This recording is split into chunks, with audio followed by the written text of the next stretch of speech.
ऑप्टिक्समधील lens makers equation आपण पाहणार आहोत. ऑप्टिक्समधील भाग लेन्स मेकर्स इक्वेशन. आता refraction at single spherical surface आपल्या डेरिवेशन माहिती आहे. Formula n2 - n1 upon r is equal to n2 upon v minus n1 upon u. Refraction at single spherical सरफेसचा काय फॉर्म्युला बघा, n2 - n1 upon r is equal to n2 upon v minus n1 upon u हा formula आहे.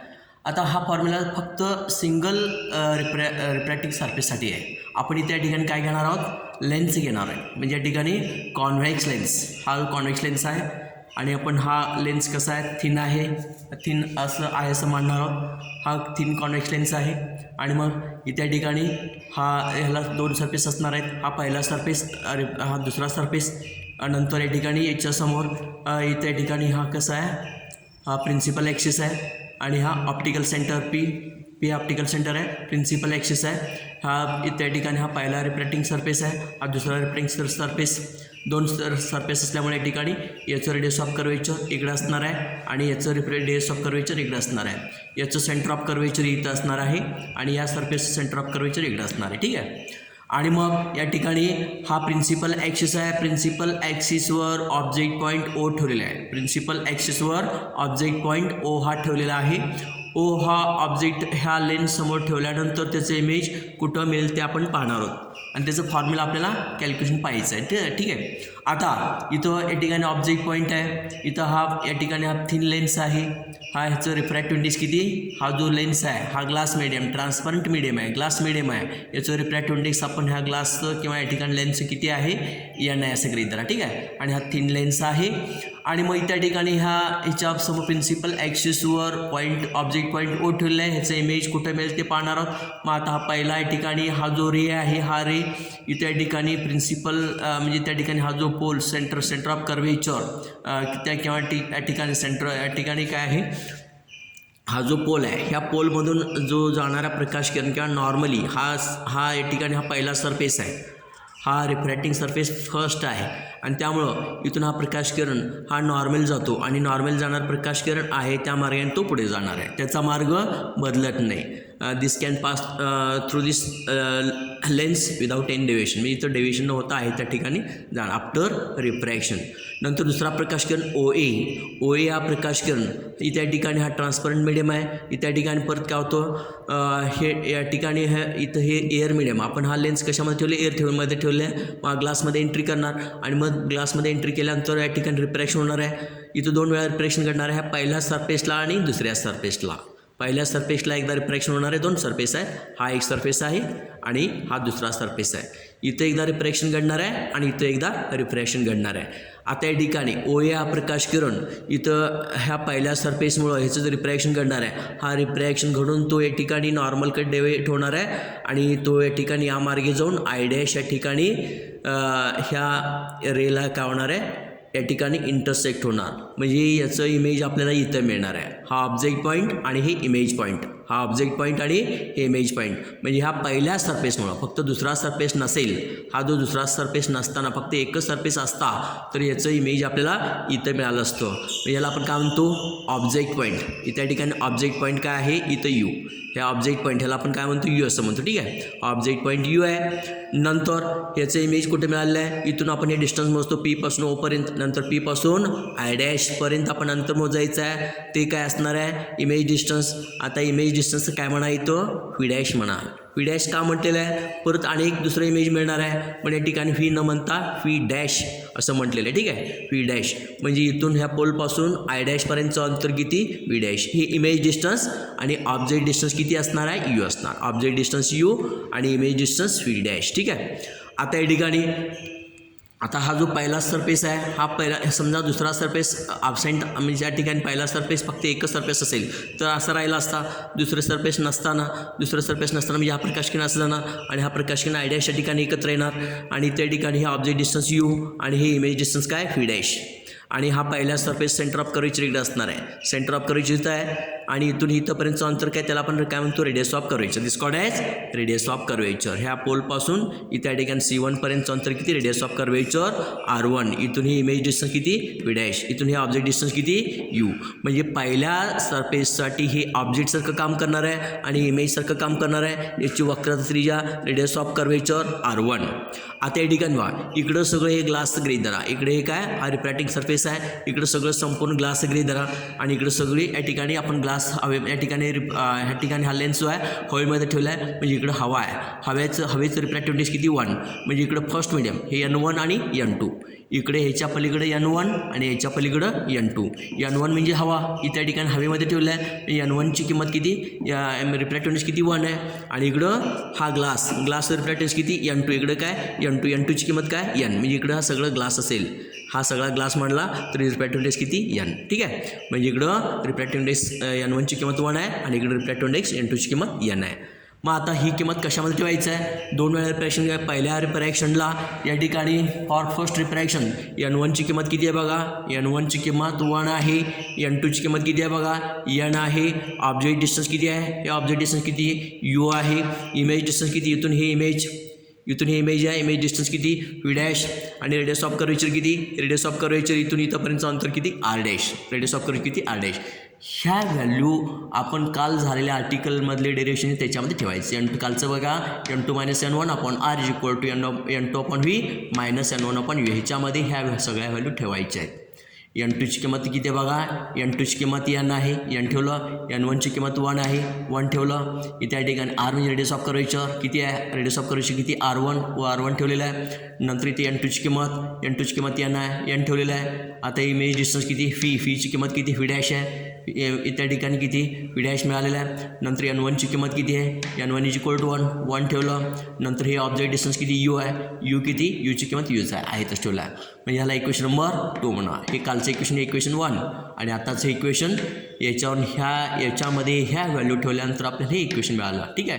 हे पहिल्या रिफ्रॅक्शनला म्हणजे या ठिकाणी ह्या सरफेसला 2 सरफेस असणार आहेत. ह्या लेन्सला ह्या पहिल्या सरफेसला ही कंडिशन. पण हा दुसरा सरफेस आहे. हा असा दुसरा सरफेससुद्धा आहे आणि दुसरा सरफेस असल्यामुळं दुसऱ्या सरफेसवर काय घडणार आहे. ह्या पहिल्या सरफेसला ही कंडिशन. आता दुसरा सरफेस घ्या. पहिला सरफेस ॲब्सेंट आहे असं म्हणा. याचं इमेज इथे मिळालेलं आहे. म्हणजे काय याच्यासमोर हा दुसरा सरफेस आहे. याच्यासमोर दुसरा सरफेस आहे. याचं इमेज इथे मिळालेलं आहे. म्हणजे याचं या ठिकाणी हा जो इमेज आहे हा इमेज ह्या सरफेसला ऑब्जेक्टसारखं काम करणार. हा इमेज ह्या सरफेसला ऑब्जेक्टसारखं काम करणार. म्हणजे ऑब्जेक्ट डिस्टन्स किती येणार आहे V डॅश. ऑब्जेक्ट डिस्टन्स किती येणार आहे V डॅश. इथे लिहिलं बा object distance is equal to V dash. हे इथं ह्या सरफेसपासून हे ऑब्जेक्ट डिस्टन्स म्हणजे या ठिकाणी हे इथंच इमेज मिळणार. हे इमेज पण हा इमेज ह्या दुसऱ्या सरफेसला ऑब्जेक्टसारखं काम करणार. म्हणजे object distance is equal to V dash. ठीक आहे. नंतर याचं इमेज हा कॉन्केव्ह आहे. कालचा आपला कॉन्व्हेक्स होता. आता काय कॉन्केव्ह आहे. कॉन्केव्ह असल्यामुळं याचं इमेज ह्याच साईडला इथे मिळणार. याचं इमेज आपल्याला ह्याच साईडला मिळणार. आता समजा इथं मिळालं. या ठिकाणी याचं इमेज ह्या ऑब्जेक्टचं इमेज इथे मिळालेलं आहे ह्या दुसऱ्या सरफेसला. तर या ठिकाणी याचं इमेज इथे मिळालं आहे. म्हणजे हे काय इथून हे इमेज डिस्टन्स आणि इथून हे ऑब्जेक्ट डिस्टन्स. फीची किंमत किती फीच येणार. फीची किंमत काय असणार आहे phi is equal to V. ठीक आहे. आता रेडियस ऑफ कर्वेचर हा या ठिकाणी हा दुसरा सरफेस आहे. दुसरा जो सरफेस आहे ह्या दुसऱ्या सरफेसवर रेडियस ऑफ कर्वेचर इकडं. दुसऱ्या सरफेस रेडियस ऑफ कर्वेचर इकडं R2. त्याला आपण काय म्हणतो R2. रेडियस ऑफ कर्वेचर किती R2. ठीक आहे. मग आता N1 इकडं समजा हा दुसरा सरफेस आहे. इकडं समजा ग्लास आहे. हा दुसरा सरफेस म्हणजे इकडं समजा ग्लास आहे समजा आणि इकडं या ठिकाणी हवा आहे. इथे या ठिकाणी लेन्सचा पार्ट इकडे सगळा आहे. म्हणजे इथे या ठिकाणी हा सगळा ग्लास आहे. म्हणजे ह्याचं रिफ्रॅक्ट इकडे N1 समजा इकडे N2 हे N1 आणि N2. आता इकडे ग्लास म्हणजेच काय ग्लास रिफ्रॅक्टिव्ह इंडेक्स किती N. ग्लास रिफ्रॅक्टिव्ह इंडेक्स किती N आहे. आणि इकडे हवा म्हणजे काय हवेचं रिफ्रॅक्टिव्ह इंडेक्स किती 1. म्हणजे या ठिकाणी N1 N2. N1ची किंमत N. इकडे या ठिकाणी ग्लास सरफेस इकडे सगळा ग्लास मांडला लागतो. ठीक आहे. ग्लासचं रिफ्रॅक्टिव्ह इंडेक्स किती N आणि इकडे काय हवा हवेचं रिफ्रॅक्टिव्ह इंडेक्स किती आहे 1 आहे. ठीक आहे. मग आता N1ची किंमत N आहे. N2ची किंमत 1 आहे. मग आता ही किंमत याच्यामध्ये ठेवायची सेकंड रिफ्रॅक्शनला. N1ची किंमत बघा. N1 इज इक्वल टू काय मिळालं. N1 इज इक्वल टू काय आहे N1 is equal to N. N2ची किंमत इथं हवा आहे, याच्या साईडला इकडे काय हवा आहे, N2ची किंमत किती 1 आहे. नंतर ऑब्जेक्ट डिस्टन्स इथून हे ऑब्जेक्ट डिस्टन्स किती V dash, object distance V dash, image distance इथून हे इमेज आहे, इमेज डिस्टन्स किती व्ही आहे आणि रेडियस ऑफ कर्वेचर मात्र इकडे आहे, रेडियस ऑफ कर्वेचर किती R2, radius of curvature R2. ह्या सगळ्या व्हॅल्यू परत त्याच्यामध्ये ठेवायचं, ह्या सगळ्या व्हॅल्यू याच्यामध्ये सेकंड रिफ्लेक्शनला. म्हणजे मगाशी आपण इथं रिफ्रॅक्शन झालं पाहिलं, आता इथं रिफ्रॅक्शन. ठीक आहे, दुसऱ्या पहिल्या सरफेसला आणि दुसऱ्या सरफेसला. आता बघा ह्या सगळ्या व्हॅल्यू याच्यामध्ये ठेवायच्या आहेत. N2ची किंमत N2ची किंमत किती, N2 = 1 येणार. नंतर N1ची किंमत किती आहे 1 आहे, N1ची किंमत N1ची किंमत किती आहे N आहे. म्हणजे या ठिकाणी N1ची किंमत N, 1 - N झाला. नंतर इथं रेडियस ऑफ कर्व Rची किंमत किती, Rची किंमत R2, Rची किंमत इथं R2 आहे = ठीक आहे. आता N2ची काय किंमत आहे बघा, N2 = 1, N2ची किंमत 1 आहे इथं या ठिकाणी. 1 मिनटं. या ठिकाणी बघा हा जो पार्ट आहे इथं N2ची किंमत किती आहे 1 आहे, 1 मान ठेवलेलं आहे. नंतर N1ची किंमत किती आहे, N1ची किंमत N आहे, इथे N ठेवलेलं आहे. आणि रेडियस ऑफ कर्वेचर किती, रेडियस ऑफ कर्वेचर R2 आहे, R2 ठेवलं. ठीक आहे. आता ह्याच्यातलं जर मायनस साईन बाहेर काढलं, मायनस साईन बाहेर काढा आणि ते इथं लिहा, इथलं मायनस साईन बाहेर काढा आणि इथं लिहा. म्हणजे N - 1/R2 येणार, N - 1/-R2 येणार. म्हणजे फक्त मायनस साईन बाहेर काढल्यानंतर आपल्याला ह्या इक्वेशनचं अशामध्ये इक्वेशन मिळेल. आणि मग इकडच्या ह्या साईडचं N2ची किंमत किती आहे बघा, N2 = 1, N2ची किंमत 1 आहे, N2 आहे, N2/V, N2ची किंमत 1 आहे, 1/V आहे तसं. आणि व्हीची किंमत किती आहे, V/V आहे तसं. ठीक आहे. आणि N1ची किंमत किती आहे बघा, N1ची किंमत N आहे, N1ची किंमत किती आहे N आहे, N आहे तसंच. आणि ऑब्जेक्ट डिस्टन्स यूची किंमत किती U डॅश, यूची किंमत किती U डॅश, त्या ठिकाणी यूची किंमत V डॅश येणार. ठीक आहे. आता हे इक्वेशन काय करा, ॲडिशन करा, हे दोन्हीचं ॲडिशन. हे N/V डॅश आहे, हे -N/V डॅश आणि +1/V डॅश, हे इक्वेशन आणि इक्वेशन ॲडिशन करा. ह्या ठिकाणी हे दोन्ही काय होणार आहे, हे आणि हे कॅन्सल होणार आहे. आता फक्त या साईडला काय राहणार आहे बघा, 1/V - 1/U, हे 1/V - 1/U, 1/V - 1/U. म्हणजे ह्या साईडचं झालं. आता या साईडला बघा N - 1 कॉमन काउंट घ्या, N - 1 कॉमन काउंट घेतलं, N - 1 कॉमन काउंट घेतून N - 1 कॉमन काउंट घेतल्यानंतर इथं 1/R1 राहणार. N - 1 कॉमन काउंट घेतल्यानंतर 1/R1 राहणार. हा पार्ट संपला. आता प्लस हा टर्म म्हणजे काय, पण इथं मायनस आहे, मायनस असल्यामुळे N - 1 बाहेर घेतलेला आहे. बाहेर घेतल्यानंतर 1/-R2, 1/-R2. म्हणजे या ठिकाणी याच्यातून आपण N - 1 बाहेर काढून घेतल्यानंतर ह्या दोन्हीचं 1/R1 राहणार आणि इथं -1/R2 राहणार. इकडचा पार्ट आहेतच. ठीक आहे. आता बघा या ठिकाणी या लेन्सच्या समोर, आता लेन्स आहे, याच्यासमोर ऑब्जेक्ट, हा जो ऑब्जेक्ट आहे हा ऑब्जेक्ट समजा इन्फिनिटी, इथून हे ऑब्जेक्ट किती अंतरावर आहे, इन्फिनिटीवर असेल तर त्याचं इमेज कुठं मिळणार आहे, मुख्य नाभीवर होणार, ह्या भिंगाच्या मुख्य नाभीवर. ऑब्जेक्ट डिस्टन्स इन्फिनिटी असेल तर इमेज कुठं मिळणार आहे, इमेज मात्र मुख्य नाभीवर, मुख्य नाभ म्हणजे फोकल लेंथवर. म्हणजे या ठिकाणी यूची किंमत किती इन्फिनिटी, यूची किंमत किती, ऑब्जेक्ट डिस्टन्स किती इन्फिनिटी. म्हणजे इथं इन्फिनिटी ठेवायची आहे, 1/∞ म्हणजे 0, 1/∞ म्हणजे काय 0 होणार, हा पार्ट काय होणार 0 होणार. आणि यूची इन्फिनिटी असेल, ऑब्जेक्ट डिस्टन्स जर इन्फिनिटीवर असेल तर इमेज कुठं मिळतो, मुख्य नाभीवर. म्हणजे त्या ठिकाणी व्हीची किंमत किती असणार, F असणार. इथं व्हीची किंमत काय ठेवा, F ठेवा, हे 1/F आणि ही किंमत काय होणार 1/∞ म्हणजे 0 होणार. म्हणजे हा पार्ट सगळं इकडे आहे तसंच. ठीक आहे. म्हणजे ह्या सगळ्या पार्टची किंमत काय मिळणार आहे 1/F मिळणार, 1/F. आता बघा हा पार्ट सारखा आहे, हा पार्ट सारखा आहे. म्हणजे हाच पार्ट इथं उचलून ठेवलं बा, हे 1/F, हे 1/F. N - 1 हे 1/F आहे तसंच. 1/F = N - 1 1/R1 - 1/R2. हाच पार्ट इथं उचलून ठेवले आहे. ठीक आहे. आता हा पार्ट आणि हा पार्ट इक्वल आहे, हे दोन्ही पार्ट इक्वल आहेत. म्हणजे हे दोन्ही पार्ट इक्वल असले पाहिजे, म्हणजे 1/F = 1/V - 1/U, 1/F = 1/V - 1/U. ह्यालाच आपण काय म्हणतो, लेन्स मेकर्स इक्वेशन. या म्हणजे काय, येत्या ठिकाणी हा जो कॉन्व्हेक्स लेन्स आहे याचं या ठिकाणी फोकल लेंथ, हा जो कॉन्व्हेक्स लेन्स आहे याचं काय असणार आहे, फोकल लेंथ असणार आहे. इथल्या ठिकाणी F म्हणजे काय, फोकल लेंथ. N म्हणजे काय, एन म्हणजे ह्या लेन्सचं रिफ्रॅक्टिव्ह इंडेक्स. एन म्हणजे काय, ह्या लेन्सचं रिफ्रॅक्टिव्ह इंडेक्स. R1 म्हणजे काय, ह्या पहिल्या सरफेसचं पहिल्या सरफेसचं रेडियस ऑफ कर्वेचर R1. आणि R2 म्हणजे काय, ह्या दुसऱ्या surface radius of curvature R2. R1 R2 म्हणजे काय, ह्या दोन सरफेसचं रेडियस ऑफ कर्वेचर.